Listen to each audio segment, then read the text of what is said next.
सामने कोई सांस वाली आवाज आ रही है?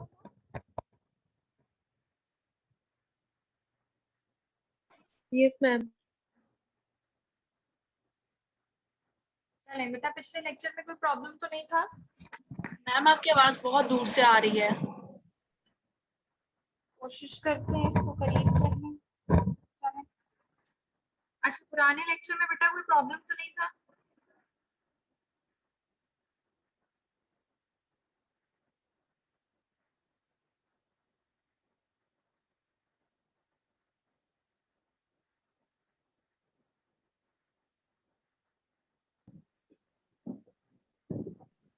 मैम लास्ट लेक्चर में एक जगह पे पीएलएल मेंशन था, उसकी समझ नहीं आई। पीएलएल से क्या एब्रीविएशन है इसकी? कौन सी abbreviation? PLL. PLL, posterior longitudinal ligament. Thank you ma'am.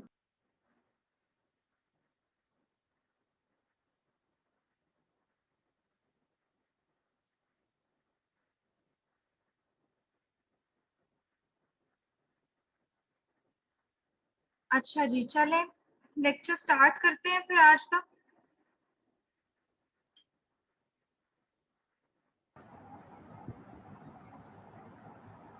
Ma'am ये लेक्चर भी हमारे क्विज में होगा? इसके बारे में बच्चे पूछ रहे हैं। तो बेटा सिलेबस तो ये 7 लेक्चर्स का है। आज जो हम पढ़ेंगे वहां तक है। इसमें क्या प्रॉब्लम है बेटा? कंसेक्टिव अब क्विजेस वगैरह तो ऑब्वियसली स्टार्ट होने हैं, बट आपको ये मैंने ईद से पहले इसलिए बता दिया था कि आप अपना ना माइंड प्रिपेयर कर लें।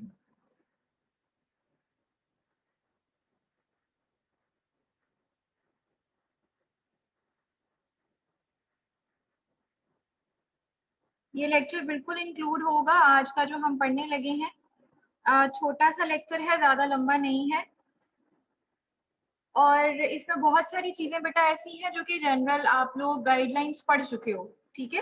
कुछ थोड़ी सी 2-4 चीजें ऐसी हैं जो कि न्यू होंगी आपके लिए, वो थोड़े से कॉन्सेप्ट आपको देना है।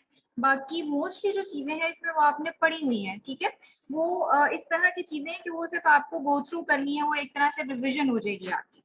तो लेक्चर शुरू करते हैं।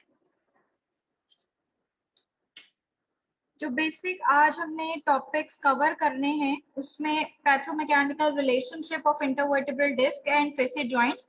इंटरवर्टिब्रल डिस्क हम लास्ट लेक्चर में कवर कर चुके हैं। आज इसका जो है वो हम फेसिड जॉइंट्स के बारे में देखेंगे कि उसकी क्या पैथोलॉजीज हो सकती हैं। Pathology of muscles and soft tissues, again आप लोगों ने ये चीजें पढ़ी हुई हैं, इसको सिर्फ हम स्पाइन से रिलेटेड उसको रिलेट करेंगे। पैथोमैकेनिक्स ऑफ स्पाइनल इंस्टेबिलिटी, ये शायद इसमें एक आधी चीज आपके लिए नहीं हो। And then management guidelines based on impairments, ठीक है। ये भी जनरल गाइडलाइंस हैं जो कि आप लोगों ने पैरा 1 में आई थिंक ये सारी चीजें पढ़ी हुई हैं, ठीक है। तो राइट नाउ अभी हम जो बात करने लगे हैं वो फेसिड जॉइंट से रिलेटेड होगा। जो इंटरवर्टिब्रल डिस्क है वो हमने लास्ट टाइम कवर की थी। अब कॉमन डायग्नोसिस और इम्पेयरमेंट्स फ्रॉम फेसिड जॉइंट पैथोलॉजीज अगर हम बात करें कि फेसिड जॉइंट से रिलेटेड जो पैथोलॉजीज हैं वो क्या क्या पॉसिबल हो सकती हैं, तो सबसे पहले उसमें हमारे पास जो है वो चीज आ जाती है, दैट इज फेसिड स्प्रेन्स, ठीक है। या जिसको हम कहेंगे कि जॉइंट कैप्सूल इंजरी, के जो आपके फेसिड जॉइंट्स के कैप्सूल्स हैं, जॉइंट कैप्सूल, अब उसके ऊपर अगर किसी किस्म की इंजरी आती है वो किस किस्म की हो सकती है और उसका रिजल्ट हमारे पास क्या होगा। तो बेसिक ये जो इंजरी है ये आपके किसी डायरेक्ट ट्रॉमा की वजह से हो सकती है, लाइक फॉलिंग की वजह से है, आपके ऑटोमोबाइल एक्सीडेंट्स हैं उसकी वजह से है, वो जो झटका वगैरह लग सकता है आपको, अक्सर आपने लेमैन टर्म में सुना होगा कि जी फलां जगह से गिरे हैं और कमर को जो है ना वो झटका लग गया। तो वो जो झटका है वो काइंड ऑफ आप उसको ये बात कह सकते हैं कि अगर आपके जो ज्वाइंट कैप्सूल है उस पर अनड्यू स्ट्रेच आ रहा है या किसी जगह से कंप्रेशन आ रहा है तो it can cause facet capsule sprain या कैप्सूल इंजरी या फेसिड स्प्रेन जिसको हम बोलते हैं। इफ्यूजन है, इसके साथ स्वेलिंग आ जाती है आपकी, ऑब्वियसली जो है वो स्वेलिंग और पेन की वजह से आपकी रेंज ऑफ मोशन जो है वो लिमिट करेगी और उससे रिलेटेड जो आपके मसल्स हैं वो आपको एक तरह के प्रोटेक्टिव जो पोस्चर है उसके अंदर रखेंगे ताकि आपकी जो हीलिंग है वो प्रॉपर हो जाए। उससे पहले आपकी वो बॉडी जो है वो आपको नेचुरली गार्डिंग से पोस्चर में और मूवमेंट्स के अंदर रखती है। ठीक है।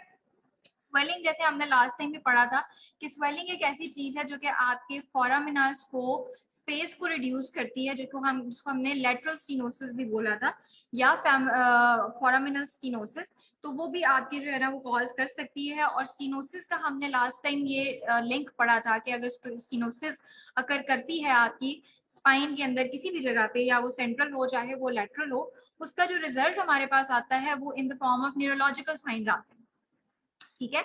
आइदर ट्रू साइंस और फॉल्स साइंस दोनों अगर कर सकते हैं, लेकिन अगर आपकी डायरेक्ट प्रेशर पड़ रहा है आपकी नर्व रूट्स के ऊपर, क्योंकि फोरामिना से तो नर्व रूट्स निकल रही है ना, तो जब डायरेक्ट प्रेशर पड़ेगा तो आपके जो ट्रू साइंस है न्यूरोलॉजिकल साइंस वो आपके ज्यादा शो होना शुरू हो जाता है। ठीक। अब दूसरी चीज हमारे पास फेसिक जॉइंट्स में क्या आ जाती है, डीजेनरेटिव चेंजेस, जिसमें आपकी जॉइंट की जो शक्ल है वो चेंज होना शुरू हो जाए विद एज या विद इंजरी और ट्रॉमा वगैरह। ज्यादा इसमें जो है वो ऑस्टियोआर्थराइटिस इन्वॉल्व है। अब ऑस्टियोआर्थराइटिस जो है वो आपको पता है कि एज रिलेटेड जो है वो चीजें हैं। अब osteoarthritis involves degeneration of IVD. अब इसमें ये आईवीडी भी आ जाता है, इंटरवर्टिब्रल डिस्क की भी डीजनरेशन है, और आपके फेसिक जॉइंट्स को भी ये इन्वॉल्व करती है। अब इसमें क्या है कि आपकी हिस्ट्री भी इम्पॉर्टेंट है, फॉल्टी पोस्चर की शायद आपकी हिस्ट्री, क्योंकि जब आप प्रोलॉन्ग फॉल्टी पोस्चर में रहते हैं उससे आपके ओवरऑल जो आपकी मैकेनिक्स है ना वो चेंज होना शुरू हो जाती है, मसल्स के ऊपर फर्क पड़ता है, आपकी अल्टीमेट उसका जो रिजल्ट निकलता है वो आपकी बोन्स की चेंजेस के साथ आपके सामने आता है। ठीक है। तो या प्रोलॉन्ग इमोबिलाइजेशन आफ्टर इंजरी, वो भी आपकी जॉइंट जो है सर्फेसिस उसको चेंज करती हैं या उसको खराब करती हैं। ठीक है। और सवियर और रेपिटेटिव ट्रॉमा, ये सारी चीजें आपकी डीजेनरेटिव जॉइंट डिजीजेस की वजह बन सकती हैं। अब जो जॉइंट डिजीजेस हैं उसकी अगर हम अर्ली स्टेज की बात करें तो हमारे पास जो सबसे पहली ये चीज है कि डीजेनरेशन के साथ जो है ना आपकी, क्योंकि मैकेनिक्स चेंज हो रही है, मैकेनिक्स चेंज होती है तो डेफिनेटली स्ट्रेस बढ़ जाएगा, मूवमेंट की जो लिमिटेशन है वो चेंज हो जाएगी, हाइपर मोबिलिटी एग्जिस्ट कर सकती है, या आप उसको इंस्टेबिलिटी भी कह सकते हैं। जब आपकी जॉइंट की शेप चेंज हो रही है तो डेफिनेटली वो उसका एक जॉइंट की अपनी शेप भी जो है वो एक इनर्ट स्ट्रक्चर में आती है, जो आपको स्टेबिलिटी देने के लिए जो स्ट्रक्चर्स, इनर्ट स्ट्रक्चर्स प्रेजेंट है उसमें जॉइंट इटसेल्फ प्रेजेंट है। अब अगर उसकी एक नेचुरल जो शक्ल है वो चेंज होके कुछ और में चेंज हो रही है तो डेफिनेटली वो जो जो उसका काम था स्टेबिलिटी प्रोवाइड करना, जितना लिमिट में उसने स्टेबिलिटी देनी थी वो तो अब वो नहीं दे रहा, तो वो इंस्टेबिलिटी की फॉर्म में जो है वो आपके सामने आती है उसका रिजल्ट।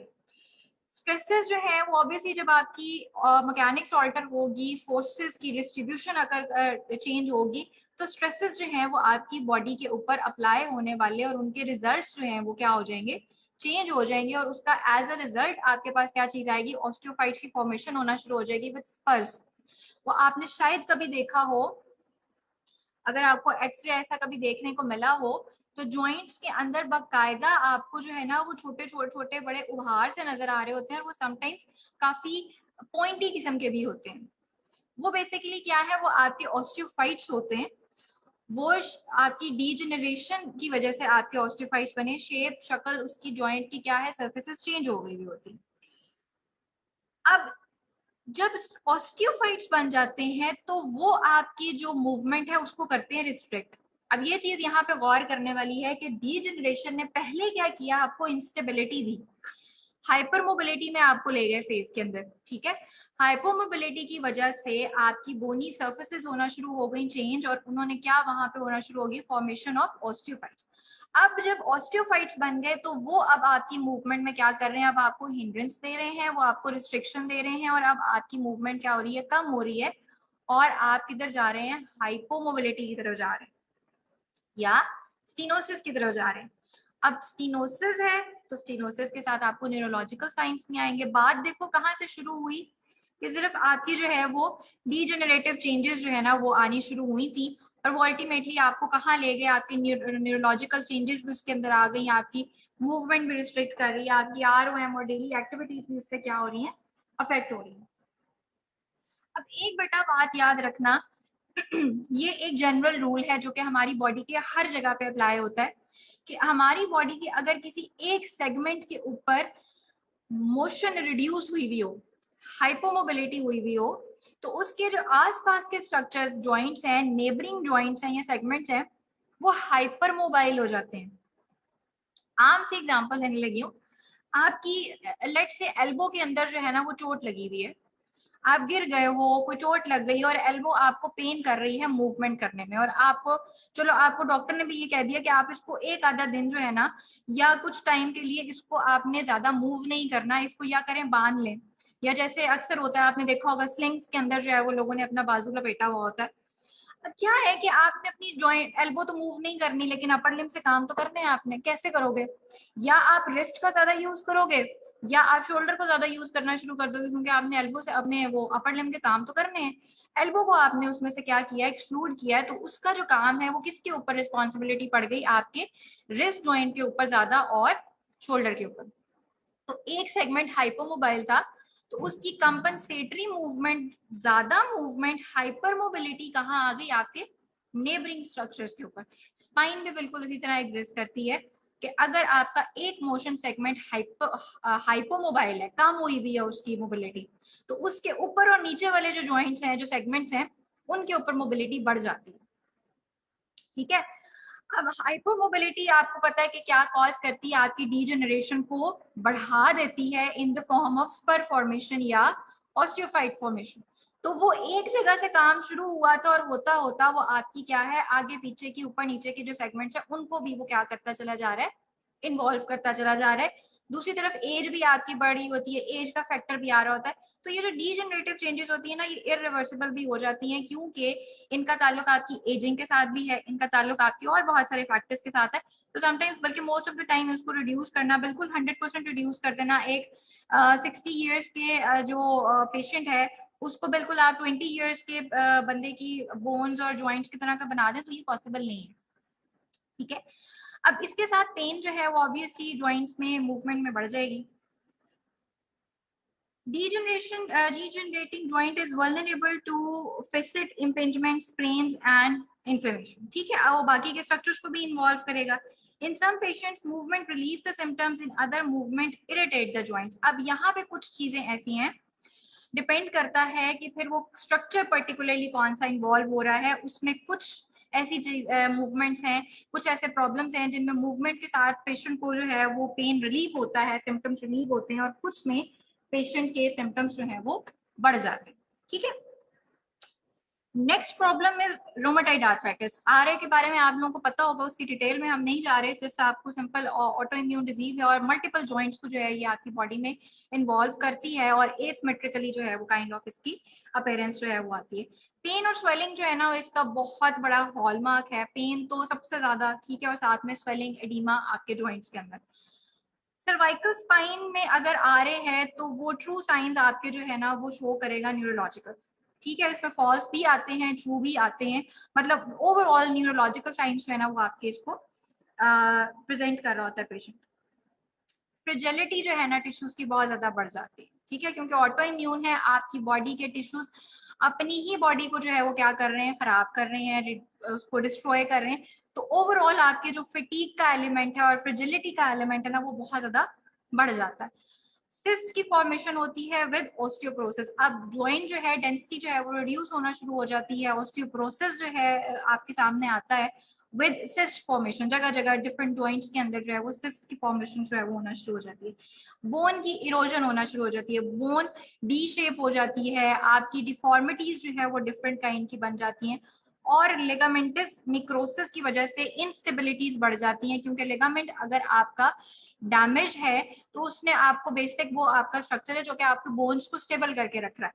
तो अगर आपकी स्टेबिलिटी नहीं है, दैट मीन्स कि आपकी बोन्स जो है और पूरी ओवरऑल बॉडी में इंस्टेबिलिटीज बढ़ जाएंगी। मोस्ट कॉमन जो चीज है इंस्टेबिलिटीज के हवाले से वो आपकी सर्वाइकल स्पाइन है, उसमें एटलांटो एक्सियल सबलक्सेशन जो है ना वो बड़ी इंपॉर्टेंट है और ये बड़ी ही देखभाल के करने वाला काम होता है। आरए के पेशेंट को कहा यह जाता है कि जितनी उसकी कंडीशन के ऊपर डिपेंड करता है, स्टेज के ऊपर डिपेंड करता है, लेकिन आरए के पेशेंट को एज अ फिजियोथेरेपिस्ट आपको हाथ लगाते हुए बड़ा सोच समझ के हाथ लगाना चाहिए।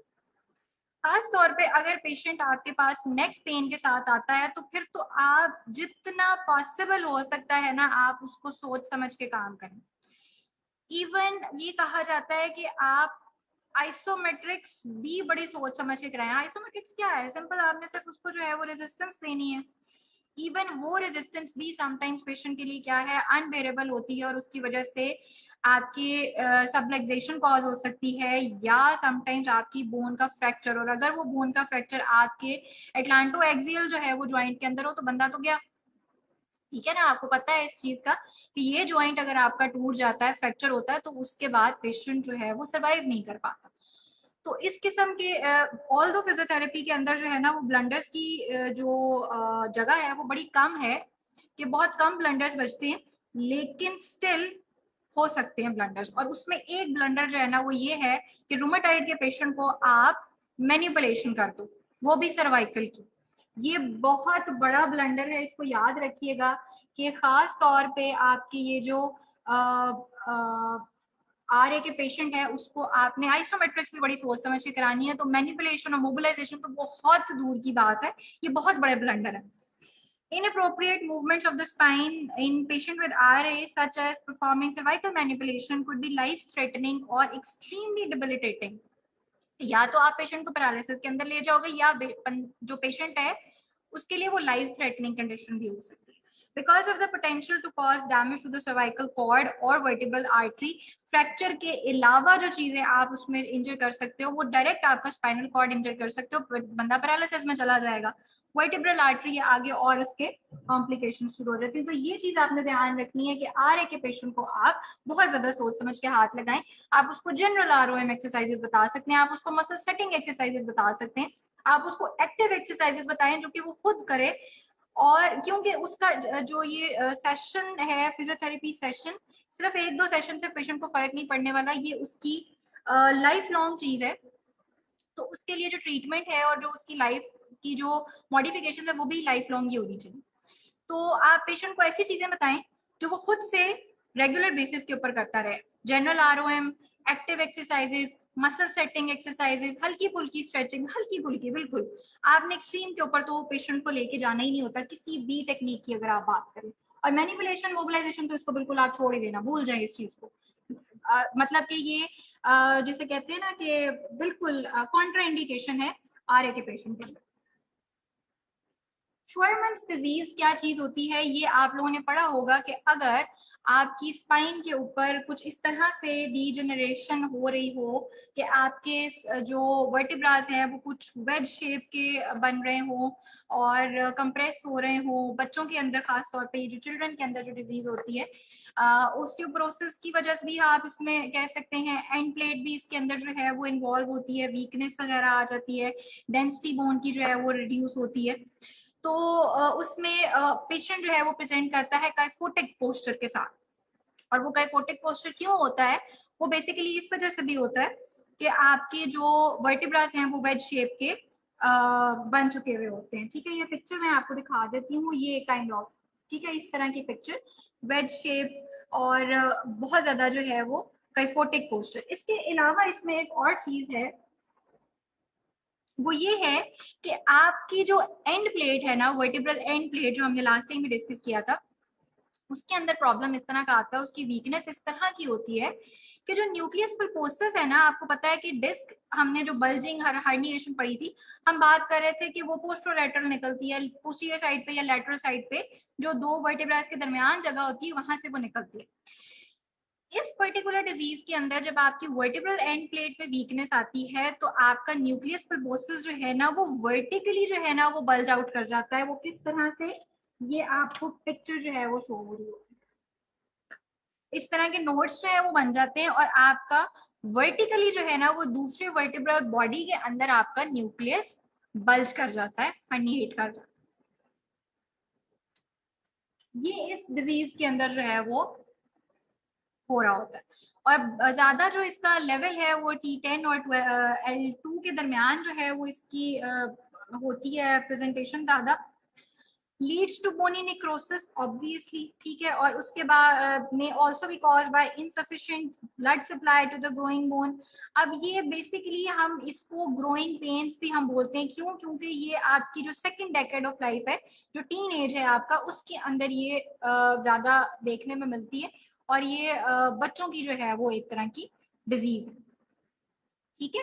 तो ये ग्रोइंग पेन्स जो है वो हम इसको बोलते हैं, और ये कुछ इस किस्म का एक्सरे के ऊपर जो है वो आपको ये चीज शो हो रही होगी। ये आपको जो रेड कलर में आउटलाइंड एरिया आपको करके दिखाया हुआ है, ये जो आपको डिप नजर आ रहा है, ये बेसिकली आपके वर्टिब्रल बॉडी के अंदर न्यूक्लियस जो है डिस्क का वो प्रोट्रूड किया हुआ है।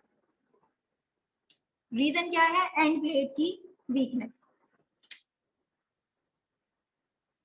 ओके जी, चलिए अब आते हैं, ये अभी तक हमने चीजें पढ़ी जो आपकी बोन्स रिलेटेड पैथोलॉजीज थी, फेसिड जॉइंट और आपकी बोन्स की प्रॉब्लम्स। अब आते हैं मसल्स के ऊपर। तो जनरल सिम्टम्स जो आपके सॉफ्ट टिश्यूज और मसल्स से आते हैं, उसमें आपको obviously more than one tissue is injured as a result of trauma. जब ट्रॉमा होगा तो आपके जरूरी नहीं है कि सिर्फ एक ही स्ट्रक्चर जो है वो आपका इंजर हो, स्ट्रक्चर सारे इंटरकनेक्टेड हैं, तो एक का असर दूसरे के ऊपर आता है। इकट्ठी जो है वो आपके ट्रॉमा से जो है ना वो काफी सारे स्ट्रक्चर जो है वो इंजर हो सकते हैं। अब पेन है इसमें लोकलाइज, ऑब्वियसली स्वेलिंग होगी, टेंडरनेस है, पेल्पेशन। पेल्पेशन होपफुली आप लोगों को पता हो कि जब किसी चीज को किसी स्ट्रक्चर को आप प्रेस करते हैं, कंप्रेस करते हैं, फोर्स उसके ऊपर अप्लाई करते हैं और उससे उसका पेन बढ़े या कम हो, उसको हम उस पर्टिकुलर प्रोसेस को हम कहते हैं कि ये आपका पैल्पेशन का मेथड है। Protective muscle guarding, muscle guarding जरूर होती है। आप लोगों को पता है कि जब मसल के ऊपर इंजरी है तो वो नेचुरल एक कॉम्पनसेशन या नेचुरल हीलिंग का मैकेनिज्म है कि पेशेंट को जो है वो अपने गार्डिंग, प्रोटेक्टिव गार्डिंग जो पोस्चर्स हैं, मूवमेंट्स हैं, उनमें पेशेंट अपने आप को रखना ज्यादा पसंद करता है। प्रोलॉन्ग इमोबिलाइजेशन की वजह से भी जो है वो जी कोई बात करना चाह रहे हैं? ये टेंडेंस ऑफ पैल्पेशन दोबारा बता दें। ओके, पैल्पेशन कहते हैं हम, आप पेशेंट आपके पास आया है और आके आपको वो कह रहा है कि जी मेरे एल्बो के अंदर पेन है, ठीक है। आपने एल्बो को अपने हाथ से, थंब से, फिंगर से हर एरिया को प्रेस करके देखा, उसको फोर्स अप्लाई करके देखा, प्रेस करके कंप्रेस करके देखा और बताया कि पूछा कि हाँ जी यहाँ दर्द है, यहाँ दर्द है, यहाँ दर्द है। किसी एक जगह पे पेशेंट जो है, जो उसका पर्टिकुलर स्ट्रक्चर जो कि इंजर्ड है, जब उसके ऊपर आप फोर्स लग रही है, आपकी फिंगर आ रही है, थंब आ रहा है, तो वो कहेगा हाँ जी यहाँ दर्द हो रही है। तो वो बेसिकली आप अपने हाथ के नीचे उस स्ट्रक्चर को लोकलाइज कर रहे होते हो कि ये पर्टिकुलर जगह है जहां से पेन अराइज हो रही है, या यहाँ पे पेशेंट को कंप्रेस करने से पेन हो रही है। ये हाथ से कंप्रेस करना पर्टिकुलर जगह को, इस प्रोसेस को हम कहते हैं पैल्पेशन। बॉडी में हम कहीं पे भी, हर जहां पे भी आपने उसको असेस करना है, ये हम पेशेंट को करके देखते हैं। ओके अच्छा मैम, जी, थैंक यू। ओके। इरिटेशन जो है वो नर्व एंडिंग्स की हो सकती है, और इरिटेशन आपको पता है वो पेन कॉज करती है। लिगामेंट्स के स्ट्रेन्स हो सकते हैं, अडेप्टिव शॉर्टनिंग और स्कार्स की वजह से आपकी जो है वो हाइपोमोबिलिटी हो सकती है, रिस्ट्रिक्शंस आ सकती हैं, ठीक है। पोस्चरल अलाइनमेंट्स जो है वो डिस्टर्ब हो सकती हैं। ये जनरल सिम्टम्स हैं जो कि ट्रॉमा की वजह से आएंगे आपके सॉफ्ट टिश्यूज के अंदर। सॉफ्ट टिश्यूज में सारी चीजें आ रही थी। अब जो कॉमन साइट है लंबर के अंदर, वो आपकी इलियक क्रेस्ट है। या तो यहाँ पे रेपिटेटिव फॉल्स की वजह से इंजरी के चांसेस यहाँ पे ज्यादा होते हैं, हम गिरते हैं, आइलियक क्रस्ट जो है वो उसके ऊपर चोट लगती है। जो अक्सर आपने सुना होगा कि जी गिर गए थे, कूल्हे के ऊपर चोट लगी है। अब कूल्हा क्या है? बेसिकली वो आपका पेल्विस है, जिसको हम कहते हैं लेमैन टर्म के अंदर। और ये स्ट्रक्चर ऐसा है कि प्रोमिनेंट स्ट्रक्चर है, तो कोई भी आपकी प्रोमिनेंस हो, अगर उसके साथ आपकी चोट लगी है, तो सबसे पहले जो है वो ज्यादा कॉमनली बेचारा यही एरिया आपका सफर कर रहा होता है। रेपिटेटिव लोडिंग इस रीजन के अंदर क्योंकि ज्यादा है, और उसमें खास तौर पे आपकी लिफ्टिंग है, और लिफ्टिंग के साथ अगर ट्विस्टिंग भी अगर आती हो, तो ये एरिया जो है वो ज्यादा स्ट्रेस आउट हो रहा होता है। अब सर्वाइकल के अंदर आपके जो रीजन्स हैं वो आपकी नेक है और अपर थोरैसिक बैक, ये बहुत ज्यादा जो है वो ट्रॉमा के साथ अफेक्ट करती है। कौन से traumas, flexion, extension injuries, obviously movement related injuries इसमें ज्यादा है। सर्वाइकल के जो ट्रॉमास हैं उसमें आपके फ्रैक्चर्स भी इन्वॉल्व हैं, और फ्रैक्चर्स के साथ जो कॉम्प्लिकेशन है ना रिलेटेड, वो है आपकी स्पाइनल कॉर्ड की इंजरी। तो स्पाइनल कॉर्ड की इंजरी आपको पता है कि आपको पैरालिसिस की तरफ जो है वो लेके जा सकती है। एक्सटेंशन इंजरीज होती हैं जो ड्यूरिंग एक्सटेंशन मूवमेंट्स, अगर आपकी हाइपर एक्सटेंशन मूवमेंट्स हैं, तो जैसे कि विप्लैश इंजरीज, आपको याद होगा कि ऑटोमोबाइल के अंदर जो इंजरीज होती हैं उसमें आपकी नेक जो है वो डिपेंड कर रहा होता है कि आपकी इंजरी किस तरह की हुई है, वो हाइपर फ्लेक्शन की तरफ जाती है, हाइपर एक्सटेंशन की तरफ जाती है, तो उसके आगे कॉम्प्लिकेशंस है। हाइपर एक्सटेंशन के साथ आपके फ्रंट के स्ट्रक्चर्स के ऊपर स्ट्रेच और टीयर वगैरह आ सकता है। हाइपरफ्लेक्शन इंजरीज के अंदर आपके जो पोस्टीरियर साइड के स्ट्रक्चर्स हैं उनके ऊपर टीयर आ सकता है, ओवर स्ट्रेचिंग हो सकती है, लैक्सिटी आ सकती है, रप्चर्स हो सकते हैं स्ट्रक्चर्स। तो ये आपकी एक्सटेंशन और फ्लेक्शन इंजरीज जो है वो कॉमन है आपकी सर्वाइकल के ट्रॉमास के अंदर। पोस्टरल स्ट्रेन्स, ठीक है। अब पोस्टरल स्ट्रेन्स का मतलब ये है कि अगर आपके फॉल्टी पोस्टर्स हैं और वो प्रोलॉन्ग पोस्टर्स हैं, आपने हैबिचुअल हैं आप कि आपके पोस्टर जो हैं वो खराब हैं, फॉल्टी हैं, तो वो प्रोलॉन्ग होने की वजह से, सस्टेन होने की वजह से वो आपके मसल्स के अंदर जो है वो स्ट्रेन कॉज कर रहे होते हैं। अब अगर एक मसल जिसके अंदर ऑलरेडी स्ट्रेच वीकनेस है, आपने उसको ऐसी पोजीशन के अंदर रखा हुआ है, स्ट्रेच पोजीशन के अंदर रखा हुआ है, सस्टेन स्ट्रेच पोजीशन, तो ऑब्वियसली वो स्ट्रेन की तरफ जो है वो चला जाएगा, उसमें स्ट्रेन की इंजरीज जो है वो बढ़ जाएंगी। उसके अब strain to the posterior cervical, scapular and upper thoracic muscles and fascia is common with postural stresses such as prolonged sitting at a computer terminal, drawing table, ठीक है। जो फॉरवर्ड हेड पोस्चर है वो है आपका, राउंडेड शोल्डर्स हैं, bikers के अंदर ये चीज ज्यादा होती है, राउंडेड शोल्डर्स जो बहुत ज्यादा बाइक राइड करते हैं। कंप्यूटर वर्कर्स के अंदर वही आपका फॉरवर्ड हेड पोस्चर आ जाता है। Structures in the low back region are sustained with faulty standing and sitting posture. अब slouch sitting posture है तो आपकी इंजरी बढ़ जाएगी उसकी लंबर के रीजन के ऊपर। आपकी स्टैंडिंग अगर पोस्चर ज्यादा है, लाइक सिक्योरिटी गार्ड टाइप आपकी कोई जॉब है जिसमें खड़े होने वाला काम ज्यादा है, ठीक है, तो उस केसेस के अंदर आपकी जो है वो लोडोसिस रिलेटेड इंजरीज बढ़ जाएंगी। तो पोस्चर रिलेटेड आपके क्या है, मसल्स के ऊपर स्ट्रेन बढ़ जाएगा और इंजरी जो है वो आप उसके लिए रिस्क फैक्टर्स उसके बढ़ते चले जाएंगे। Activity limitations and participation restriction, अब जब आपकी एक्यूट इंजरी है, मसल गार्डिंग जो है वो डेफिनेटली होगी। मसल गार्डिंग तो है ही यही चीज कि एक्यूट इंजरी के अंदर आपको मजीद इंजरी से बचाना, बेसिकली आम लफ्जों में अगर हम बात करें कि आप वो पर्टिकुलर मसल, वो पर्टिकुलर एरिया, वो सेगमेंट आप ना यूज करें। जब पेन होगी तो ऑटोमेटिकली हम उस चीज को अवॉइड करेंगे कि यार हमें पेन ना हो। अब जब हम उस मूवमेंट को अवॉइड करेंगे, हम एक तरह से गार्डिंग कर रहे हैं, और वो गार्डिंग क्या हो रही है कि वो जो हीलिंग है प्रोसेस, उसको थोड़ा सा टाइम मिल जाएगा कि यार वो अच्छे से आपको हील आउट करते हैं। तो जो एक्यूट इंजरीज है, जो स्टेजेस हैं, उसमें मसल गार्डिंग की वजह से आपकी जो बेसिक एक्टिविटीज हैं डेफिनेटली वो क्या होंगी, लिमिट करेंगी, रिड्यूस करेंगी, रिस्ट्रिक्ट करेंगी। अब उसमें क्या है, रोलिंग ओवर है, सिटिंग, स्टैंडिंग, वॉकिंग, ये सारी आपकी क्या है, डेली एक्टिविटीज हैं, बेसिक एक्टिविटीज है, इनके बगैर गुजारा नहीं है एक्चुअली हमारा। as well as ability to participate in family work and recreational demands. Even आपके जो घर के छोटे मोटे काम होते हैं, आपके किचन का अगर आपके ऊपर कोई ड्यूटी है, आपसे वो नहीं हो रही होती, आपका कोई फैमिली रिलेटेड कोई काम है, आपके जैसे बॉय लड़के हैं उनको कोई बाहर का आने जाने का काम है, कोई चीजें वगैरह लेकर आनी होती हैं, तो वो प्रॉब्लमेटिक हो जाती हैं, वो आपकी लिमिट कर रही होती हैं, आप आपसे उनमें प्रॉपरली पार्टिसिपेट नहीं कर पा रहे होते। विद सब एक्यूट एंड क्रॉनिक कंडीशंस, अब ये स्टेजेस हैं डिफरेंट आपके ट्रॉमास की और उसकी हीलिंग की स्टेजेस की। अब सब एक्यूट और क्रॉनिक जो कंडीशंस हैं वो बेसिकली क्या है कि आपकी उसमें poor stabilization and spinal control in prolong upright postures and activities, कि इसमें आपकी जो सब एक्यूट और क्रॉनिक कंडीशंस वो उसमें अब पेन का तो इतना एलिमेंट नहीं रहता, क्योंकि वो इन्फ्लेमेशन अगर सबसाइड हो गई है तो आपकी पेन भी उसके साथ बेहतर हो जाती है। लेकिन अब असल प्रॉब्लम क्या रह जाता है पीछे, आपकी पुअर स्टेबलाइजेशन, आपके मसल्स का पुअर कंट्रोल, आपके स्पाइन का पुअर कंट्रोल, वो बेसिकली आपको क्या कर रहा होता है, वो आपको लिमिट कर रहा होता है आपकी एक्टिविटीज में। अब ऐसा तो नहीं है कि आप वो काम कर ही नहीं सकते, लेकिन ये है कि जब वो आप काम ज्यादा करेंगे आप उसमें जो है वो सही तरह से आपका परफॉर्म नहीं कर पाएंगे। लेट से पेन जो रिड्यूस हो गया, लेकिन स्टिल आपके फॉल्टी पोस्चर्स की वजह से या कोई और ट्रॉमा कह लें, कुछ भी ट्रॉमा आप कह लें, उसकी वजह से आप कंप्यूटर का वर्क कर तो रहे हैं, मैं लेट से ऑफिस में बैठ के काम कर रही हूँ, मैं आती हूँ ठीक ठाक आती हूँ, अपना काम शुरू भी करती हूँ, लेकिन क्या है कि मैं जल्दी थक जाऊंगी। क्यों? क्योंकि मेरी स्टेबलाइजेशन प्रॉपर नहीं है, पुअर है, कंट्रोल पूरा सही नहीं है मसल्स का, तो वो मेरी एक्टिविटीज को समहाउ क्या करेगा, अफेक्ट करेगा।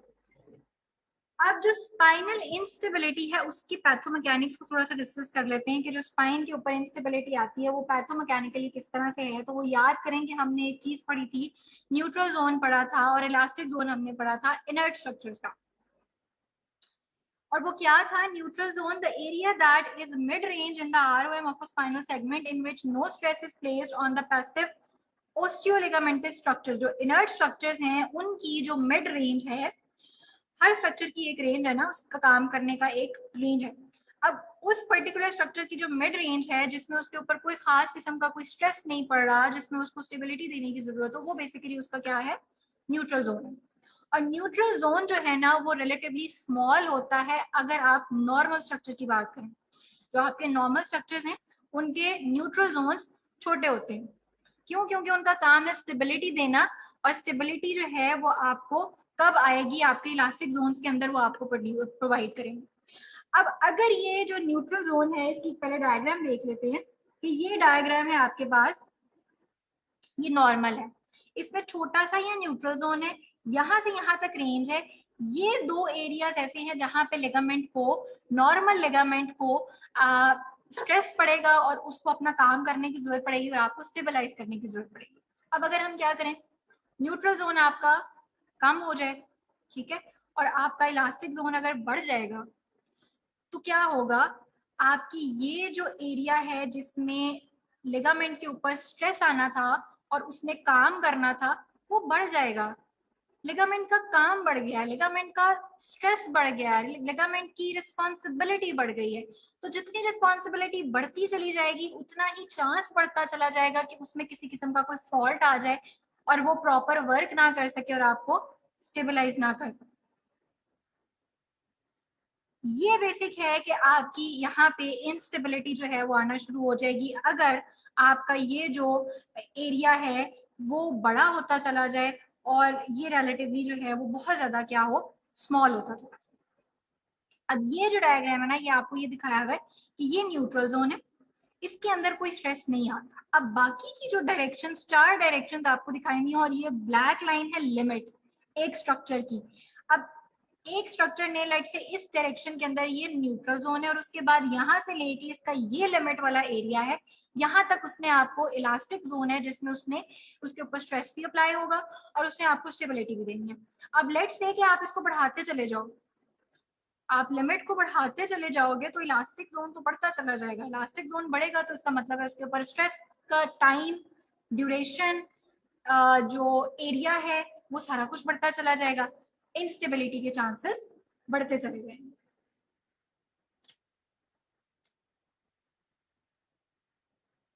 If there is an increase in the neutral zone, the segment may show sign of instability. More segmental movement may occur owing to disc degeneration, spondylosis, spondylolisthesis और ligamentous laxity. ठीक है, अब instability के साथ ये वाले issues भी आ जाते हैं।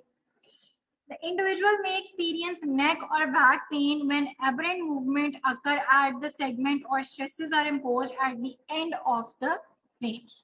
अब एंड रेंज के ऊपर जो है वो जब स्ट्रेसेस का बढ़ जाना आपके क्या है, पेशेंट को मूवमेंट के साथ पेन जो है वो कॉज करता है। अब जनरल इसकी जो मैनेजमेंट है स्पाइन की उसको अगर हम डिस्कस करें तो up to 60% of acute back injuries resolve within 1 week. जो आपकी एक्यूट इंजरीज हैं 60% तक वो 1 वीक के अंदर क्या हो जाती हैं, रिजॉल्व हो जाती है। और 90% जो है वो रिजॉल्व हो जाती है विद इन 6 वीक्स। मतलब आपके पास एक्यूट पेन्स के भी अगर आप देखो तो 1 वीक से लेके 6 वीक तक का आपके पास टाइम आ गया कि जिसमें मैक्सिमम आपकी जो इंजरीज है 90% वो रिजॉल्व हो चुकी होंगी। 1 से लेके 6 वीक तक, 1.5 महीने में आपकी एक्यूट पेन्स जो है वो ठीक हो जाती है, और उनका जो रिकरेंस रेट है वो लेस देन 25%। ठीक, डिसेबिलिटीज जो है ना वो डिपेंड करती हैं आपकी इंजरी के एक्सटेंट के, इंजरी कितनी हुई है, किस लेवल की इंजरी है, वो डिसाइड करती है कि आपकी डिसेबिलिटीज का लेवल क्या होगा। डेफिनेटली अगर आपकी स्पाइनल कॉर्ड इन्वॉल्व है तो उसकी तो डिसेबिलिटी का लेवल ही फर्क हो जाएगा ना। पैरालिसिस की फॉर्म में अगर आपके पास रिजल्ट निकलता है तो लेवल्स ऑफ कंप्लीट पैरालिसिस में आकर, अब जिस लेवल में जाके आपकी स्पाइनल कॉर्ड इन्वॉल्व हुई है उससे आगे आपका प्रॉब्लम शुरू हो जाएगा पैरालिसिस का। स्पाइन सर्वाइकल स्पाइन के लेवल पे अगर हो गया तो क्वाड्रिप्लीजिया है, चारों के चारों लिम्स इन्वॉल्व हैं। लोअर साइड्स के ऊपर अगर इन्वॉल्व है तो हो सकता है कोई एक लिम इन्वॉल्व हो, या आपके लोअर लिम इन्वॉल्व है, या सिर्फ अपर लिम इन्वॉल्व है, या हाफ आपका इन्वॉल्व है। ठीक है, तो इट डिपेंड्स कि आपका जो इंजरी का एरिया है स्पाइनल कॉर्ड किस लेवल के ऊपर आपकी इंजर हो रही है। जी मानूर आपने हैंड रेज किया है, कोई क्वेश्चन है आपका बेटा? मैम वो जो आपने अभी डायग्राम दिखाई है बंजी कॉर्ड और बॉल वाली, वो रिपीट कर देंगी थोड़ी सी? चलें वो मैं एट दी एंड दोबारा रिपीट करती हूँ, अभी ये next thank you topic. Ma'am. अच्छा जी, अब क्या है कि जो स्पाइनल कॉर्ड की इंजरी है उसके अंदर अगर आपकी नर्व रूट्स इन्वॉल्व हो रही हैं, you all know very well, hopefully अब तक तो आइडिया हो गया होगा कि उसकी वजह से आपके मोटर लॉस भी हो सकता है, आपका सेंसरी लॉस भी हो सकता है अगर हम ट्रू साइंस की बात करें तो। ठीक है, उसकी वजह से आपकी एक्टिविटीज क्या हो सकती हैं, इफेक्ट हो सकती हैं। लाइक इफेक्ट किस तरह से होंगी, अगर आपकी सेंसरी स्टिमुलेशन जा रही है तो आपको वो चीजें सेंस करने में प्रॉब्लम होगी, आपकी काइनेस्थेटिक सेंस जा सकती है। ठीक है, पोजीशनिंग आपकी जो जॉइंट की पोजीशन सेंस है वो लॉस हो सकती है। अब अगर मोटर की तरफ बात करें तो मोटर की तरफ से तो आपने सारा काम करना है, जो एक्टिविटीज है वो आपका मोटर कंट्रोल है। मोटर कंट्रोल में वीकनेस आएगी तो ऑटोमेटिकली मूवमेंट्स क्या हो जाएंगी, डिस्टर्ब हो जाएंगी। अपर क्वार्टर नर्व्स रूट्स जो हैं वो आपकी अपर लिम्ब को सपोर्ट कर सप्लाई करती हैं, उसमें प्रॉब्लम आएगी अगर उसको वो इन्वॉल्व होती है। लोअर क्वार्टर का काम आपकी लोअर एक्सट्रीमिटीज को सप्लाई करना है, फंक्शन उसका प्रोड्यूस करना है। अब एग्जामिनेशन एंड इवैल्यूएशन जो है वो आपकी स्पाइन के अंदर वो इम्पोर्टेंट इस तरह से है कि हिस्ट्री जो है वो हर असेसमेंट के अंदर हिस्ट्री बड़ी इंपॉर्टेंट है। सिस्टमिक रिव्यू, टेस्टिंग, ये स्क्रीनिंग जो है वो बेसिकली वो इम्पॉर्टेंट है। सीरियस जो रेड फ्लैग साइंस हैं वो देखने ज़रूरी हैं। रेड फ्लैग साइंस का मतलब होता है कि खतरा, वो जो एक रेड कलर और उससे आइडिया ले लोगे, वो जो कोई इस तरह के एरियाज होते हैं या ऑयल टैंकर्स के पीछे भी आप लोगों ने देखा होगा कि जी वो खतरे का साइन बना हुआ होता है, जो ये आपके ये लगे नहीं होते सर्किट, जो लगे होते हैं मेजर जो पॉइंट्स होते हैं आपके सर्किट्स के इलेक्ट्रिकल सर्किट्स के, वहां पे भी आपको ये साइन बने हुए नजर आते हैं। बिल्कुल उसका मतलब ये होता है कि बस दूर ही रहें, यही मतलब होता है ना खतरे का, कि दूर रहें, करीब ना आए। हमारी इवैल्यूएशन के अंदर जो असेसमेंट है रेड फ्लैग साइंस का मतलब होता है कि इस पेशेंट से दूर रहें। कुछ ऐसे रेड फ्लैग साइंस होते हैं कि इसमें आपका हाथ लगाना एज अ फिजियोथेरेपिस्ट बिल्कुल अलाउड नहीं है, दूर रहें, रेफर करते हैं पेशेंट को। अपना कुछ करने की जरूरत नहीं है, इसको सीधा सीधा रेफर करें। उसमें कुछ चीजें आ जाती हैं, उसमें आपके ट्यूमर्स हैं। ठीक है, ट्यूमर का फैलने का खतरा होता है ड्यू टू मूवमेंट, दूर रहें। कॉर्ड साइंस हैं, स्पाइनल कॉर्ड साइंस, दूर रहें, आप इसको मजीद इंजर कर देंगे। रीसेंट ट्रॉमा विद फ्रैक्चर, दूर रहें, आप मूवमेंट कराएंगे आप उसको अगले को और खराब कर देंगे, क्योंकि हमारा तो काम ही मूवमेंट है, हमारी तो थेरेपी ही थ्रू मूवमेंट है, और तो है कुछ नहीं। तो मूवमेंट के साथ जो चीजें खराब होने वाली होती हैं वो आपकी प्रॉपर आपकी क्या है, रेड फ्लैग साइन है, दूर रहें। पेशेंट दो तरह की प्रॉब्लम्स आपको आके बता सकता है कि मैं सुबह उठता हूँ तो मुझे दर्द होती है। ठीक है, मैं सुबह सो के उठता हूँ, मतलब आराम से सो के वो उठा है, उसके बाद उसको दर्द होना शुरू हो गई है, ये एक चीज है। पेशेंट कहे कि मेरी रात को आंख खुलती है दर्द की वजह से, ये बिल्कुल एक ऑपोजिट चीज है, ये आपका रेड फ्लैग साइन है। पेशेंट की आंख खुलना दर्द की वजह से ये आपका काम नहीं है, पेशेंट को रेफर करें, कोई ना कोई सिस्टमिक प्रॉब्लम चल रहा होगा अंदर, वो आपका काम नहीं है। रेफर कर दें उसको। हाँ, पेशेंट सो के उठा है, ठीक ठाक उठा है, उसके बाद उसको दर्द होना शुरू हुई है। अब आप देखें कि इसमें आपका कौन सा जो है वो स्ट्रक्चर इन्वॉल्व हो सकता है। अब आप देखें कि इसमें आपका क्या काम है। साइकोलॉजिकल डिस्ट्रेसेस, ये आपके येलो साइंस होते हैं। रेड फ्लैग्स होते हैं कि पहले ही हाथ उठा लें, लिटरली हाथ उठा लें, आपका काम नहीं है। येलो साइंस होते हैं जिसमें मजीद आपको हेल्प की जरूरत होती है किसी और फील्ड की, लाइक से साइकोलॉजिकल प्रॉब्लम्स। पेशेंट का मैकेनिकल पेन है, उसको दर्दें हैं, उसको प्रॉब्लम है, डेफिनेटली है, आप उसको ठीक कर रहे हैं, लेकिन उसका जो सोर्स है ना दर्द का, वो उसका साइकोलॉजिकल बिहेवियर भी है। उसके मूड स्विंग्स, उसकी टेंशन्स, उसके इमोशनल इश्यूज हैं, वो आपके ट्रीटमेंट को ना 100% के ऊपर नहीं लेके जाने दे रहे होते। तो ऐसे टाइम पे आप अपना ट्रीटमेंट जरूर कर सकते हैं, उसमें कोई मसला नहीं है, लेकिन उसमें एहतियात की जरूरत होती है। ठीक है, एहतियात की जरूरत होती है कि आपने इसको बिगाड़ना नहीं, और आपको साथ में कुछ और हेल्प भी चाहिए हो, तो वो आपके क्या है, येलो साइंस आ जाते हैं, लाइक आपके साइकोलॉजिकल साइंस। आप पेशेंट को रेफर करें, अपने साथ अपना ट्रीटमेंट जारी रखें, लेकिन साथ में आप पेशेंट को जो है वो किसी साइकेट्रिस्ट के पास, साइकोलॉजिस्ट के पास इसको रेफर करेंगे जी, साथ में आपकी भी जरूरत है। न्यूरोलॉजिकल सिम्टम्स को असेस करना जरूरी है। ठीक है, पेन का पैटर्न जो है वो देखना, पेन किस तरह की है, इंटरमिटेंट है, कांस्टेंट है। कांस्टेंट है तो भी प्रॉब्लम वाली बात है, इंटरमिटेंट है कभी होती है कभी नहीं होती है, कभी बढ़ जाती है कभी कम हो जाती है, मूवमेंट से होती है नहीं होती है, मूवमेंट से रिलीव होती है नहीं होती है, ये चीजें देखना जरूरी है। कब होती है, सुबह में होती है, शाम में होती है, काम करने से पहले होती है, काम करने के बाद होती है। ठीक है, ये सारी चीजें आपके पेन के पैटर्न के अंदर आ जाती हैं, पेन का बिहेवियर है, पैटर्न है, किस तरह से, ये सारी चीजें आपको असेस करना जरूरी है, क्योंकि ईच एंड एवरी क्वेश्चन आपको किसी एक तरफ लेके जाता है। पेन आपको काम ये करने न्यूरोलॉजी हाँ जी, मैम ये न्यूरोलॉजिकल एक्स क्या है? सिम्टम्स, ये बेटा SX जो है ये सिम्टम्स की एब्रीवेशन है।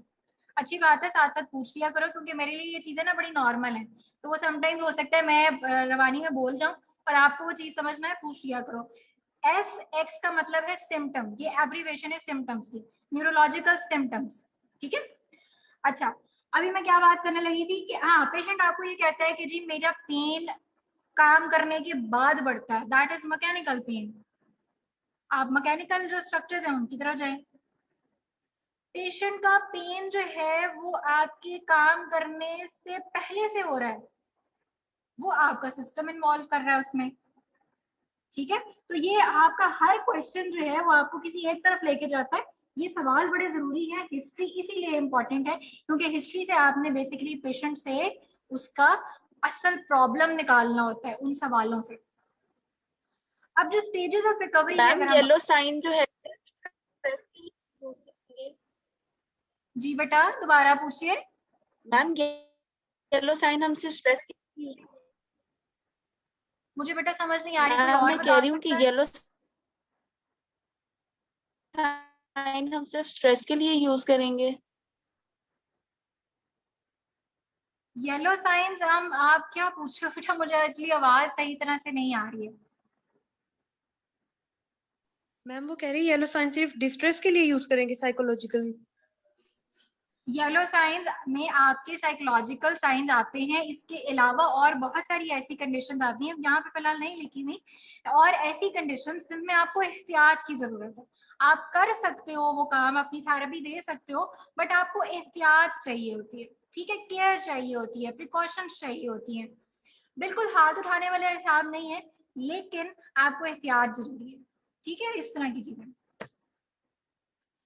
अच्छा जी, आगे चलते हैं। स्टेजेस ऑफ रिकवरी में अब एक्यूट इन्फ्लेमेटरी स्टेज अगर जो है, अब वो एक्यूट इन्फ्लेमेटरी क्या है, लास्ट लेस देन 4 वीक्स। ठीक है, ये उसका एवरेज लिमिट जो है वो बताई हुई है कि 4 वीक से कम तक जो है वो ये चलती है, और उसके अंदर ऑब्वियसली कांस्टेंट पेन है। इन्फ्लेमेशन की अपनी जो है ना वो पेन होती है, एडिमा है, स्वेलिंग है, वो इटसेल्फ आपको पेन कॉज कर रहा होता है, केमिकल इरिटेंट्स होते हैं, वो इटसेल्फ आपको पेन कॉज कर रहे होते हैं। तो उसमें क्या है कि आपकी मेडिकल इंटरवेंशन जो है ना वो ज्यादा जो है उस टाइम आ जाती है as compare to your any physical therapy.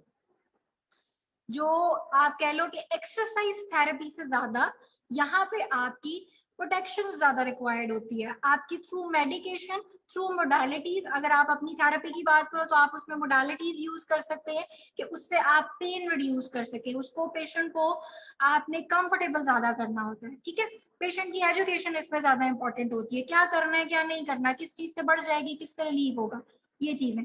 तो एक्यूट जो इन्फ्लेमेटरी स्टेज है उसमें एक्सरसाइज थेरेपी से ज्यादा आपकी कुछ मेडिकल इंटरवेंशन और कुछ आपकी मोडालिटीज और ज्यादा आपका जो पेन कंट्रोल जो टेक्निक्स है वो इम्पोर्टेंट होती है। उसमें आपका प्राइस का फॉर्मूला आ जाएगा, वो आपने पढ़ा होगा, हल्की फुल्की आरओएम एक्सरसाइजेस। ठीक है, या आप मसल सेटिंग की तरफ भी जा सकते हो डिपेंडिंग अपॉन द कंडीशन। कुछ कंडीशन ऐसी है जिसमें सिर्फ और सिर्फ आप मेडिकल इंटरवेंशन दो, जब वो सबसाइड कर जाए, सब एक्यूट में आ जाए, तो फिर आप जाके अपना कोई थेरेप्यूटिक ट्रीटमेंट जो है वो स्टार्ट करो। अब जैसे ये एक्यूट सब स्टेज है जिसमें विदाउट साइंस ऑफ इन्फ्लेमेशन, अभी वो एक्यूट फेज ही है लेकिन इन्फ्लेमेशन अब क्या हो गई है, रिड्यूस हो गई है। अब उस टाइम पे अब ये जो है वो आपकी जो कंडीशन है ये आपकी लेस देन 4 वीक्स ही इसको हम कंसिडर करते हैं। ठीक है, symptoms are intermittent and related to mechanical deformation. अब क्या है कि इंटरमिटेंट है, इंटरमिटेंट का मतलब है चेंज होते रहना with situation, with movement, mechanics के साथ आपकी क्या है, मैकेनिकल जो स्ट्रेसेस वगैरह उनके अकॉर्डिंग इसका पेन का सिम्टम्स का चेंज होते रहना, ये आपका सब एक्यूट स्टेज। नर्व की इरिटेबिलिटी होगी इसके अंदर। ठीक है, अगर नर्व से रिलेटेड स्ट्रक्चर्स आपके वो उसमें इंजर हो रहे हैं या अफेक्ट हो रहे हैं। अब यहाँ पे हमने देखना होता है, ये चीज आई थिंक आप लोगों के लिए नहीं होगी, एक्सटेंशन बाइस्ड है वो पेशेंट, फ्लेक्शन बाइस्ड है या वो नॉन वेट बेरिंग बाइस्ड है। गौर से सुनना ये बात, ये शायद आप लोगों के लिए नई बात हो। पेशेंट आता है ना, हर पेशेंट दूसरे पेशेंट से वेरी कर रहा होगा, दोनों को बैक पेन है, दोनों का इकट्ठा जो है वो एक्सीडेंट हुआ है, दोनों एक ही एज के हैं, दोनों साथ ही आए हैं आपके, एक ही टाइम पे आपसे ट्रीटमेंट लेने आए हैं, दोनों का मोड ऑफ इंजरी भी सेम था, but still there is a chance कि वो दोनों पेशेंट्स जो हैं वो अलग अलग हों, उनके स्ट्रक्चर्स जो हैं वो अफेक्ट होने वाले अलग अलग हों, सारा कुछ सेम होते हुए भी।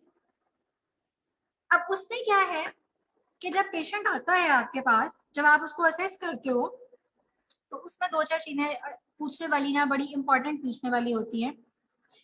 खास तौर पे अगर हम लो बैक की बात करते हैं तो उसमें पेशेंट से ये पूछने वाला बात होती है कि आपको ज्यादा तकलीफ या ज्यादा दर्द किस पोजीशन में होती है, आगे की तरफ झुकने में या पीछे की तरफ बेंड करने में। ठीक है, मैं लेमैन वर्ड्स में बता रही हूँ जो हम पेशेंट के साथ यूज करते हैं।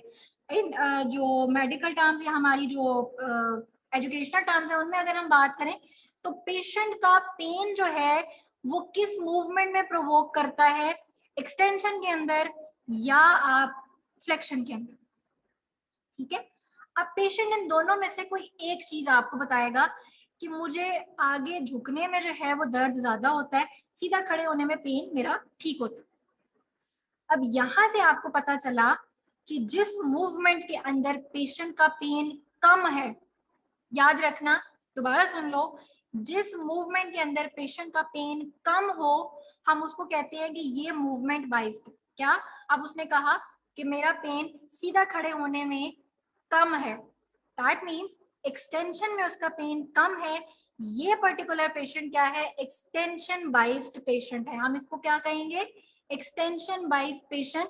और इस पेशेंट को हम सिर्फ वो एक्सरसाइजेस बताएंगे जो एक्सटेंशन एक्सरसाइजेस होंगे, जिनमें स्पाइन की एक्सटेंशन हो रही होगी, हम उसको फ्लेक्शन पे नहीं लेके जाएंगे क्योंकि फ्लेक्शन से उसका पेन बढ़ रहा है।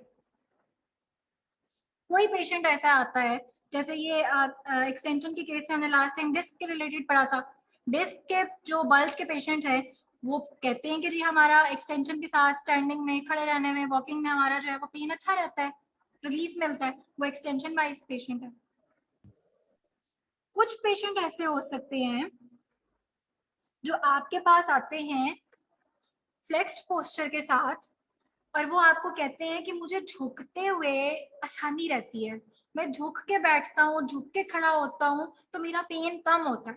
अब इसका मतलब है कि ये पेशेंट आपका फ्लेक्शन बाइज्ड का है और इसको आपने वही एक्सरसाइजेस करानी है जिसमें फ्लेक्शन हो रही है स्पाइन की।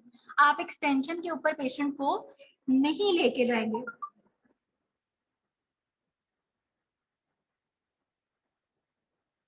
अब जैसे ये फ्लेक्शन बाइज का केस ये ऐसे पेशेंट के साथ होगा जिसमें स्टीनोसिस है। फोरामिनल स्टीनोसिस अगर पेशेंट को हुआ है तो डेफिनेटली अगर वो बैकवर्ड बाइंड करेगा तो फोरामिना तो और रिड्यूस कर जाएगा उस एक्सटेंशन के एरिया में, उसका पेन बढ़ेगा। तो पेशेंट फ्लेक्शन पोस्चर अटेन करके रखता है ताकि फोरामिना की जो स्पेस है ना वो किसी तरह से बढ़ी रहे और उसका पेन ना हो, वो झुकने में ज्यादा बेहतर महसूस करता है।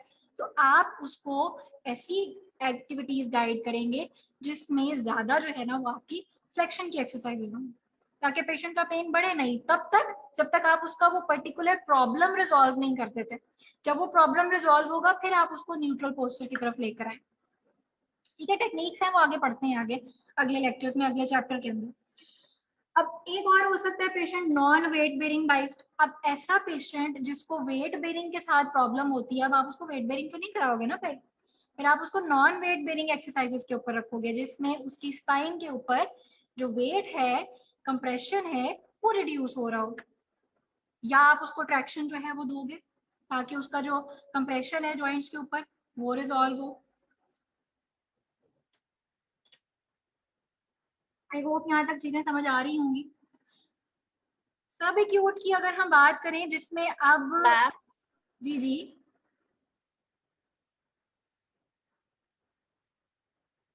जी बेटा बोलिए। मैम मेरी आवाज नहीं आ रही होगी तो मैम मैंने टाइप करके बता दिया, ये क्वेश्चन बता दे मुझे। मुझे मजे की बात है आपकी भी बात समझ नहीं आई, आपने क्या कहा है? मैम मैंने क्वेश्चन आपको सेंड किया है, वो मुझे उसका आंसर बता दें। मेरा मैम मैंने आपको क्वेश्चन बात टाइप कर, किया है। अच्छा जी अच्छा जी। हाँ जी, वो पूछ रही है कि जो बाइस्ड पोजीशन यस मैम मैंने होगी, हाँ हाँ, जो बाइस्ड पोजीशन होगी एक्सरसाइज में हम पेशेंट को वही एक्सरसाइजेस कराएंगे। बिल्कुल यही पॉइंट है, जिस एक्सरसाइज जिस मोशन में जिस मूवमेंट में पेशेंट को रिलीफ है आपने वही कराना, आपने दूसरे के ऊपर नहीं जाना। ठीक है, वो एक्सटेंशन बाइस्ड है आप उसको एक्सटेंशन एक्सरसाइजेस कराएंगे, वो फ्लेक्शन बाइस्ड है आप उसको फ्लेक्शन एक्सरसाइजेस कराएंगे, वो नॉन वेट बेरिंग बाइस्ड है आप उसको नॉन वेट बेरिंग एक्सरसाइजेस कराएंगे। आप वेट बेरिंग की तरफ नहीं लेके जाएंगे, आप उसको ट्रैक्शन बता सकते हैं जिससे उसका जो कंप्रेशन है वो रिलीव हो रहा हो। चलो आगे चलते हैं। लेक्चर हालांकि छोटा था लेकिन टाइम हमारा जो है ना वो काफी ज्यादा लग गया। सब एक्यूट की बात करते हैं। अब क्या है कि सब एक्यूट पहली कंडीशन थी जिसमें आप इंफॉर्मेशन की बात करते हैं। अब 4 से 12 वीक की अगर हम बात करें, ये वो टाइम ड्यूरेशन है जिसमें आपका सब एक्यूट फेज चलता है, जिसमें आपकी पेन तो अब नहीं है, इंफ्लेमेशन भी आपको जो है वो कम है, बल्कि पेन कम है और इंफ्लेमेशन नहीं है, लेकिन आपकी सर्टेन पोस्चर्स और मूवमेंट्स जो है ना वो इस तरह से हैं कि आपका वो प्रॉब्लम आपके IADLs के साथ जो है ना वो आपको रिस्ट्रिक्ट कर रहा है। IADLs क्या होते हैं? Instruments of activities of daily living या instrumental activities of daily living. ये वो एक्टिविटीज होती हैं जो हम नॉर्मल करते तो हैं लेकिन वो ऐसी एक्टिविटीज नहीं है कि अगर हम वो ना करें तो हमारी जिंदगी रुक जाएगी। लाइक शॉपिंग है, करते हैं, सबको शौक होता है, कुछ की वाकई ये जिंदगी होती है शॉपिंग, कुछ लड़कियों की आदत होती है कुछ ना भी करना हो तो चलो जी उठ के शॉपिंग करने चले जाओ। लेकिन ये ऐसी चीज है कि अगर आप 2-4 दिन नहीं करेंगे, लाइक लॉकडाउन हो गया था, आपने नहीं की, मुश्किल जरूर हुई है लेकिन गुजारा हो गया, ऐसा ही है। हाँ, अगर आप वॉकिंग नहीं कर पा रहे, ये गुजारा ना होने वाली बात। ADLs क्या होते हैं? आपकी एक्टिविटीज ऑफ डेली लिविंग जिनके बगैर गुजारा नहीं है। और instrumental activities of daily living का क्या मतलब है? IADLs वो हैं एक्टिविटीज जो लाइफ की एक्टिविटीज हैं, जरूरी हैं, बट वो ऐसी जरूरी नहीं है कि उसके बगैर आपका गुजारा ना हो।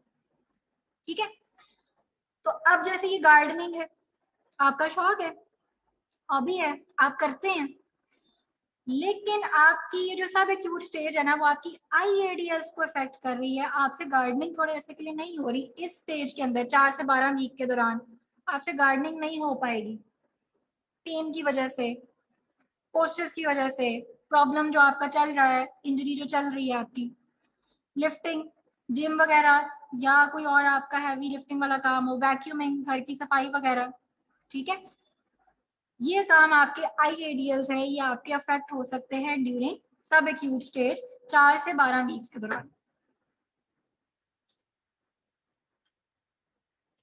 अगली स्टेज आपके पास है chronic stage, more than 12 weeks. अब 12 वीक्स आपको गुजर चुके हैं उस पेन को, राइट?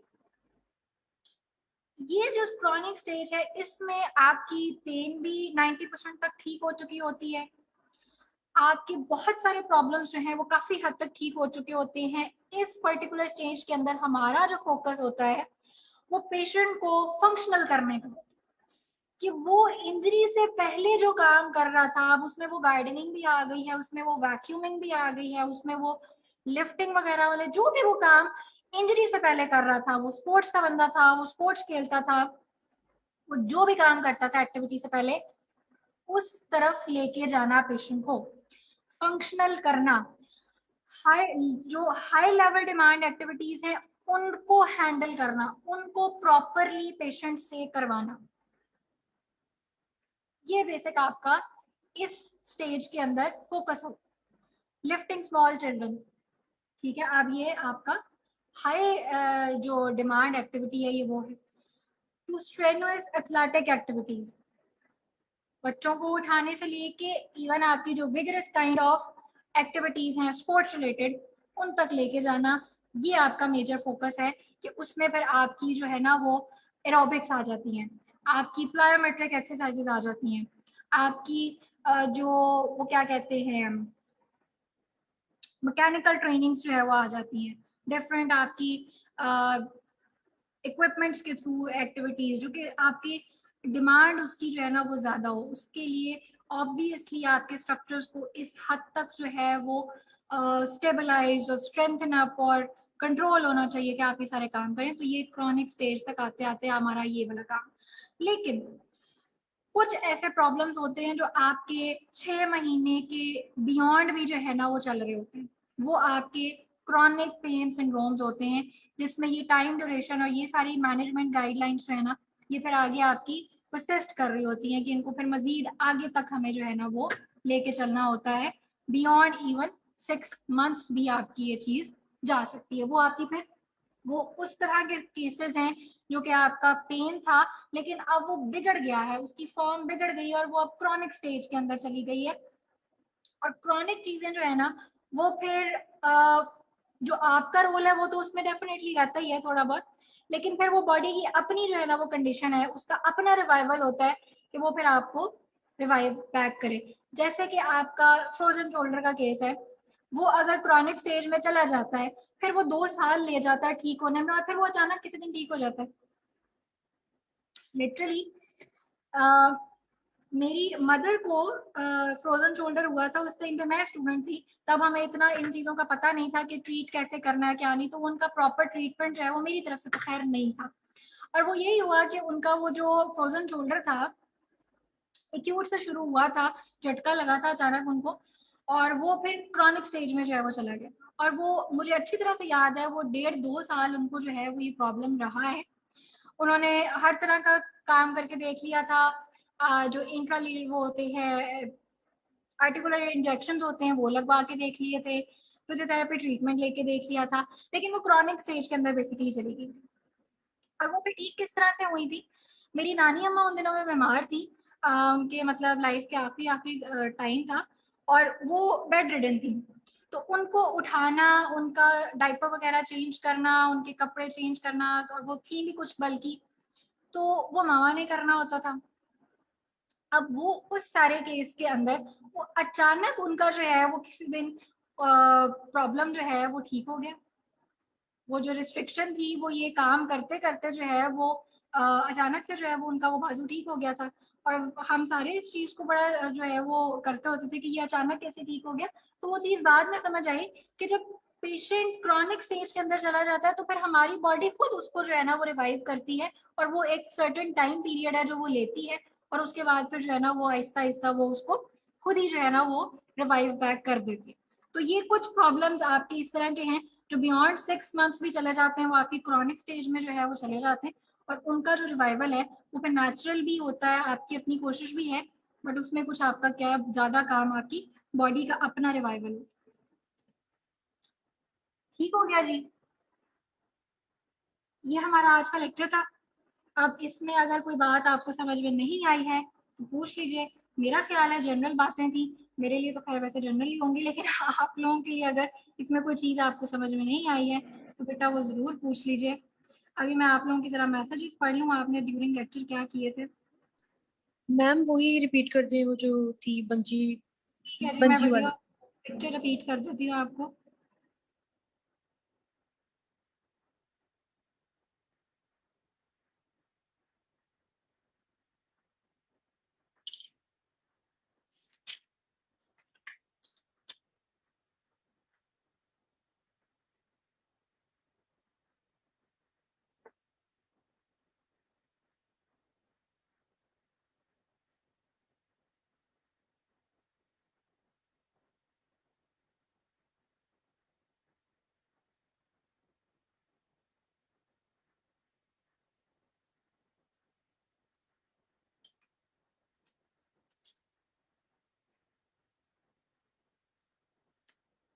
IADLs की एब्रिविएशन होती है बेटा instrumental activities of daily living या instrumental activities of daily living.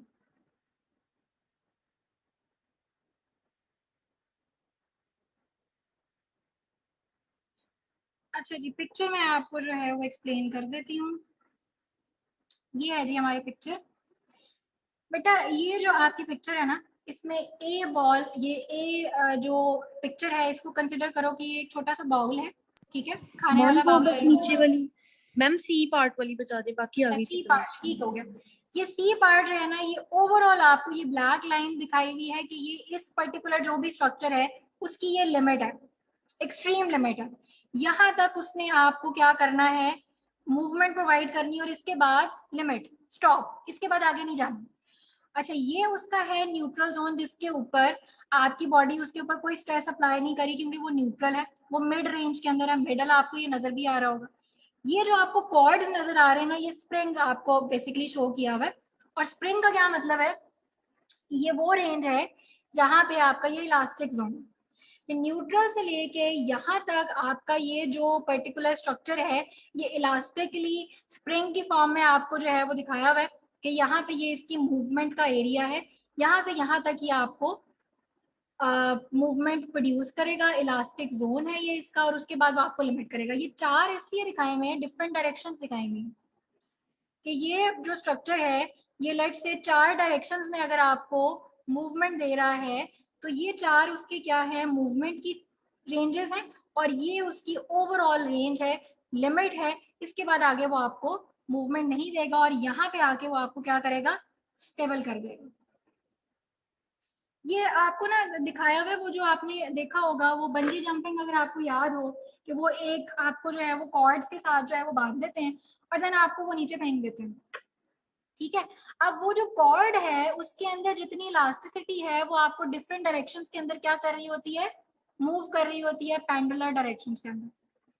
अब जितनी उसकी रेंज है उससे ज्यादा तो वो आपको नहीं लेके जा सकता ना, उसके अंदर रखेगा, और वो आपका क्या है, इलास्टिक जोन है। और दरमियान में आके फिर जब आप बिल्कुल स्टेबल हो जाओगे, बिल्कुल रुक जाओगे, वो बंजी जंपिंग वाली एग्जांपल में ही कह रही हूँ, तो वहां आपका एक दरमियान आपका सेंटर पॉइंट, मिडल रेंज क्या है, मिड रेंज, वो आपका न्यूट्रल जोन है कि उस वक्त आपके ऊपर किसी किस्म का कोई स्ट्रेस नहीं है, वहां कोई मूवमेंट नहीं है, ठीक है। कि वहां पे अगर मूवमेंट हो भी रही है तो उस पर्टिकुलर आपका कॉर्ड के ऊपर कोई स्ट्रेस नहीं आ रहा, कोई टेंशन नहीं आ रही, कुछ नहीं है। हाँ, जब आप उसकी रेंजेस लिमिट्स की तरफ जाते जाओगे फिर उसके ऊपर क्या है, स्ट्रेस पड़ता है।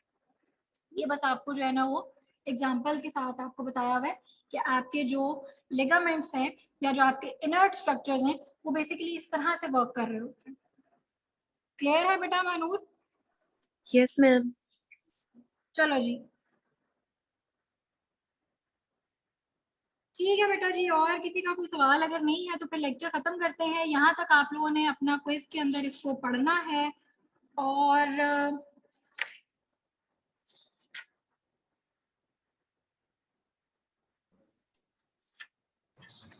इसके अलावा और मेरा नहीं ख्याल कि कोई चीज रहती है। बाकी का चैप्टर जो है वो इंशाल्लाह फिर नेक्स्ट टाइम कवर करते हैं।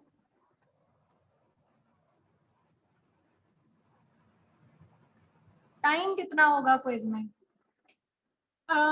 बेटा मेरी कोशिश ये है कि ज़्यादा से ज़्यादा 10 सवाल हों, 10 या 15 सवाल होंगे, तो उसके हिसाब से आपको जो है वो 20-25 मिनट मिल जाएंगे। मतलब अगर 10 सवाल होंगे तो 15-20 मिनट मिल जाएंगे आपको। 20 सवाल 15 मिनट सवाल हुए तो 20 मिनट मिल जाएंगे। 5 मिनट्स एक्स्ट्रा एम्पल टाइम है कि आप एक सिनारियो को पढ़ लो और उसके ऊपर जो है वो सोच लो। मैक्सिमम भी हुए तो 10 सवाल ही होंगे। अभी हमने चैप्टर्स कितने पढ़े हैं? तीन तीन चैप्टर्स हमारे टोटल कंप्लीट है, एक आधा चैप्टर हुआ है, तो उसमें से कितने सवाल निकल आएंगे? एमसीक्यूज होंगे बेटा, एमसीक्यूज होंगे। मैम मैम मैंने आपको क्वेश्चन टाइप किया है। क्वेश्चन आपने टाइप किया है? कौन सा क्वेश्चन टाइप किया आपने? अच्छा जी।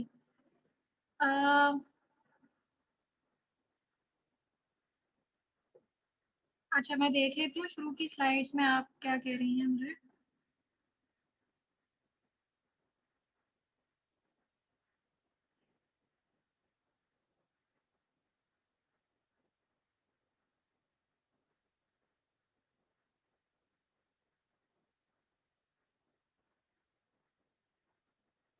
स्लाइड का नंबर बता देना था बेटा मुझे।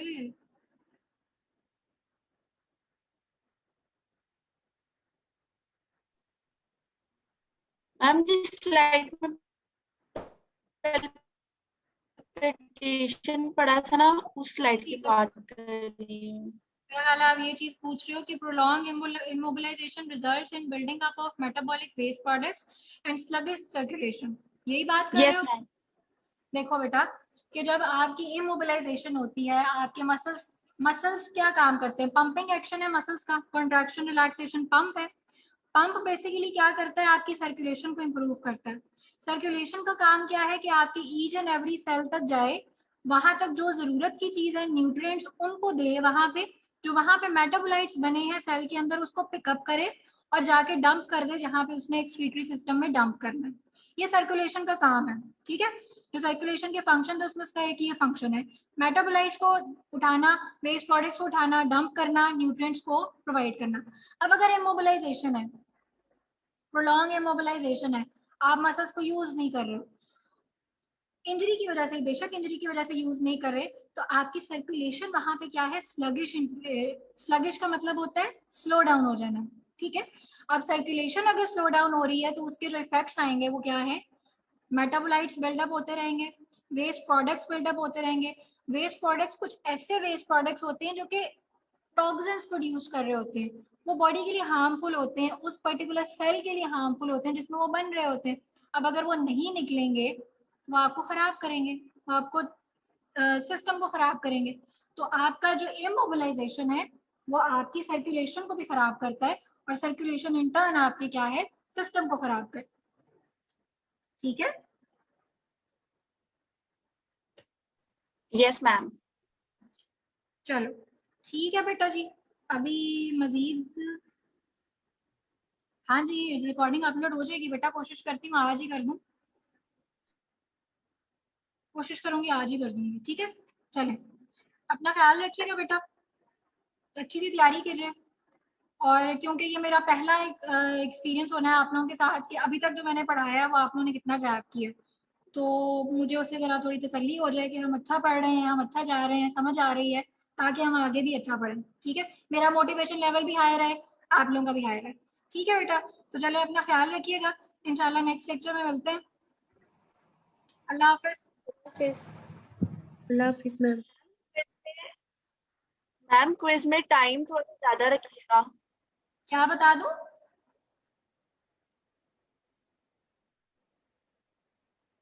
क्विज का टाइम पूछ रहे हो?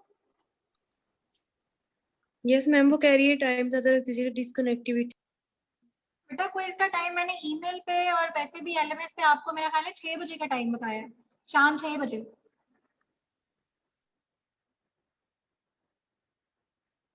टाइम थोड़ा ज्यादा बेटा, जितने क्वेश्चन और जिस हिसाब से क्वेश्चन होंगे ना उसके अकॉर्डिंग ही आपको टाइम दूंगी। आपके पास एक्स्ट्रा टाइम होगा, ऐसा नहीं है कि 10 सवाल है तो 10 मिनट ही, ठीक है। आपके पास टाइम होगा, आप उसको आराम से सॉल्व कर सकेंगे इंशाल्लाह। एलएमएस के इश्यूज होते हैं, ओके फाइन, इंशाल्लाह मैंने आपको कहा आपके पास टाइम होगा, आप कर लोगे आसानी से, ठीक है। चलें, टाइम हो गया है, नेक्स्ट क्लास का भी नेक्स्ट टीचर ने आना होगा, तो इसको मैं एंड करने लगी हूँ। अपना ख्याल रखिएगा, इंशाल्लाह नेक्स्ट लेक्चर में मिलते हैं। अल्लाह हाफिज बेटा।